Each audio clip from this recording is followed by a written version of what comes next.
नमस्कार। मंगलवार का दिन सुबह का समय और आज का दिन हमारे यहाँ के बाज़ारों के लिए बहुत भी खास है क्योंकि नई गवर्नमेंट का पहला बजट आज पेश होने वाला है। बजट एक बहुत ही इवेंटफुल डे होता है। हालांकि गवर्नमेंट ने पिछले 5 सालों में बजट को एक नॉन इवेंट डे बनाने की कोशिश की है, लेकिन हिस्टोरिकली ऐसे बोला जाता है कि नदी जहाँ से एक बार आई हुई है वहाँ से दोबारा कभी भी आ सकती है। इसलिए बजट में हमेशा कुछ न कुछ ऐसी एक ब्लैक स्वॉन इवेंट होने की प्रोबेबिलिटी रहेगी कि जिसकी वजह से हमें हमेशा कॉशियस रहना पड़ता है। तो कॉशियसनेस की बात करते हैं तो सीधा ट्रेडिंग के ऊपर हम आ जाते हैं। हमने अभी पीछे के दिन में देखा था कि जब नई गवर्नमेंट बनी थी और इलेक्शन का रिजल्ट आया था, इलेक्शन के रिजल्ट के दिन जो वॉलेटिलिटी हुई थी, बाजार ने जो पैनिक लो बनाए थे, वो जो वॉलेटिलिटी है वो ट्रेडिंग के लिए एक ग्रेवयार्ड का काम करती है। ट्रेडर लोगों के लिए वो हमेशा एक मौत का कारण बनती है क्योंकि स्टॉप लॉस ऊपर और नीचे दोनों साइड हिट हो जाते हैं। हमने कैसे देखा कि बाजार वापस रिकवर हो गया, पिछले हाई से भी ऊपर बाजार चला गया है। यानी 15-20% का जो इंडेक्स लेवल पे हमने डाउन साइड देखा था, उस लेवल से भी बाजार ऊपर जा चुका है। लेकिन उस दिन जिन्होंने लॉस किया, जिनकी मार्जिन कॉल आई, जिनके स्टॉप लॉस हिट हुए, वो पैसा वापस रिकवर नहीं कर पाए। रिकवर हुआ है तो सिर्फ इन्वेस्टर्स का पैसा हुआ है जिन्होंने अपनी पोजीशन होल्ड करके रखी, पैनिक नहीं किया। लेकिन पैनिक नहीं करने के पीछे बहुत सी बातें होती है कि आप किस बात के पीछे पैनिक नहीं करेंगे, क्योंकि आपको एक या तो ब्रॉडर समझ होनी चाहिए, ब्रॉडर मार्केट का आउटलुक होना चाहिए, ब्रॉड आपकी समझ होनी चाहिए। ये देखना पड़ेगा कि आपका लॉन्ग टर्म विजन है, शॉर्ट टर्म ओरिएंटेशन है। तो अगर आपने ट्रेडिंग पोजीशन ले रखी है तो आप किसी भी लॉन्ग टर्म विजन की बात नहीं कर सकते। आप ये नहीं बोल सकते कि मेरा 10 साल का विजन है, क्योंकि आपका ब्रोकर आपका सौदा काट देगा। इसलिए हमको हमेशा आज के दिन पोजीशन साइजिंग, रिस्क मैनेजमेंट, इन चीज़ों के ऊपर इतना बारीकी से काम करना होता है। अगर आपको ये चीज़ें समझ नहीं है तो आप इस दिन ट्रेड मत कीजिए। सिंपल बात है, अगर आप ट्रेड करेंगे और आपको ये सब चीज़ें नहीं आती कि कैसे रिस्क मैनेज करा जाएगा, तो आप लॉस कर बैठेंगे। और लॉस इतना ज़्यादा हो जाता है क्योंकि ये हाई वॉलेटाइल डे होते हैं। इस दिन जब भी कोई कट आएगा ना, तो आपको लगेगा कि आपका कॉन्फिडेंस हिल गया है, आप दोबारा बाजार में एंटर करने से डर जाओगे। दूसरी बात, बजट की जस्ट एक दिन पहले गवर्नमेंट इकोनॉमिक सर्वे पेश करती है।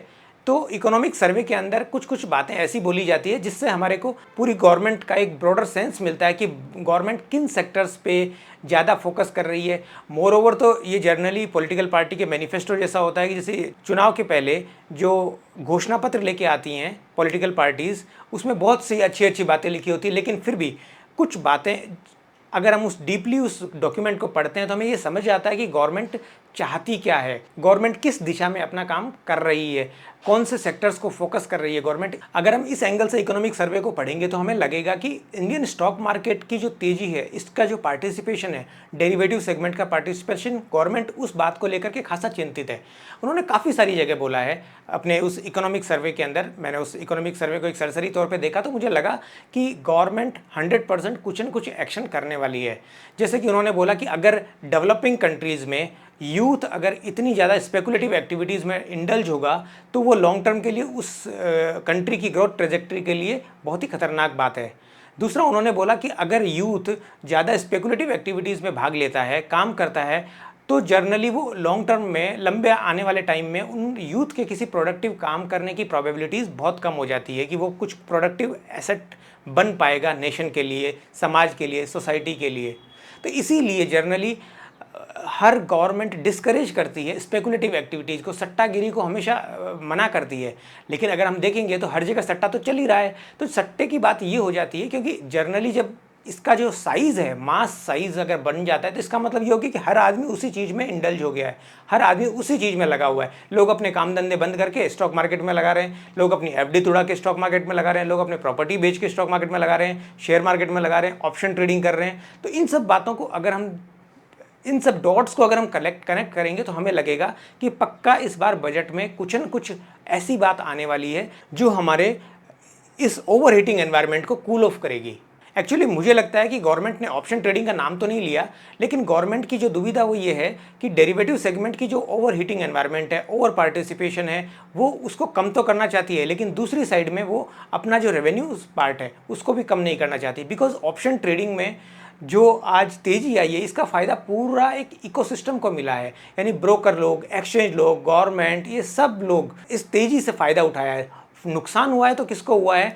ट्रेडर को हुआ है, जो इस बात को समझे बिना, ट्रेडिंग कैसे होती है, ऑप्शन ट्रेडिंग होता क्या है, इसको समझे बिना जो लोग आए हैं जो लोग ट्रेडिंग कर रहे हैं सबसे ज़्यादा नुकसान उन्हीं को हुआ है। क्योंकि अगर हम देखेंगे तो बहुत सारी न्यूज़ भी आई है पीछे भी, क्योंकि फॉरेन के जो फंड हैं, हेज फंड्स, वो भी अपने सोफिस्टिकेटेड एल्गो बना के अपना एक मैकेनिज्म लेके इंडिया में आए हैं। और एक बार अभी खबर भी आई थी कि किसी एक हेज फंड ने कुछ ही दिनों में $1 बिलियन का प्रॉफिट कमा के ले गए। तो अल्टीमेटली वो प्रॉफिट कहाँ से जाता है?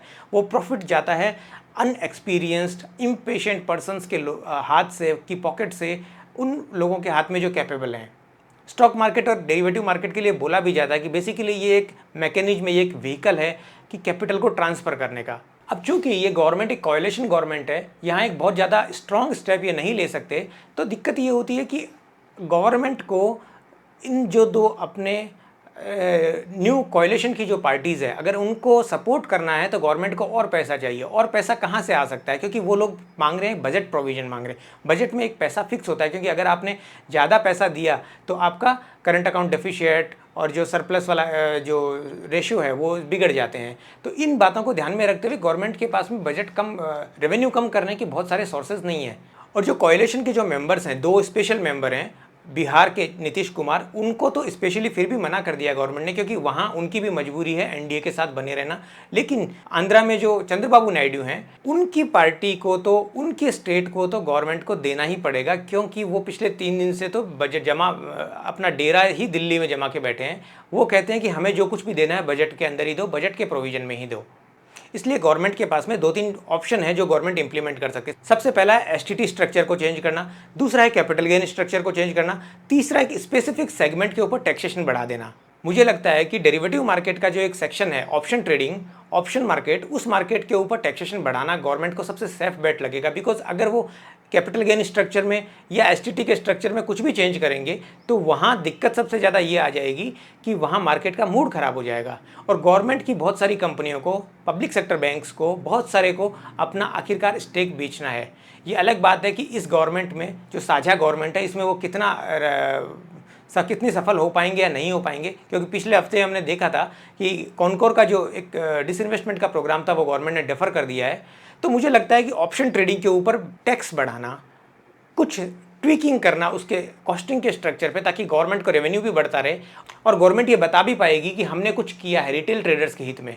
बेसिकली इन सब चीज़ों से रिटेल ट्रेडर को कोई फ़ायदा नहीं होने वाला, क्योंकि रिटेल ट्रेडर बेसिकली जब ट्रेड लेता है तो वो टैक्स स्ट्रक्चर, एक्सपेंस स्ट्रक्चर को ध्यान में रख के ट्रेड लेता ही नहीं है। अगर गवर्नमेंट सच में रिटेल ट्रेडर के लिए कुछ करना चाहती है तो उसको सबसे पहले ये जो वीकली एक्सपायरी है, इस एक्सपायरी वाले स्ट्रक्चर को हटाना होगा, मंथली एक्सपायरी या क्वार्टरली एक्सपायरी लेके जाना होगा।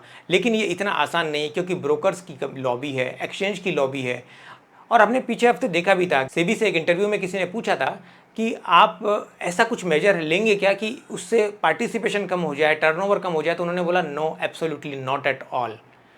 ये संभव नहीं है कि गवर्नमेंट अपना रेवेन्यू पार्ट कम कर दे। लेकिन मेरे पास एक सजेशन है, मुझे नहीं पता है कितना वैलिड और कितना नहीं है, लेकिन अगर गवर्नमेंट मंथली एक्सपायरी करके अगर लॉट साइज 1 यूनिट की रख देगी तो पार्टिसिपेशन भी बढ़ेगा, मार्केट में डेप्थ भी आएगी, रिटेल लोग अपना हेजिंग भी कर पाएंगे, जो कि एक्चुअली डेरिवेटिव सेगमेंट का मकसद है, वो भी रिटेल ट्रेडर कर पाएगा। लेकिन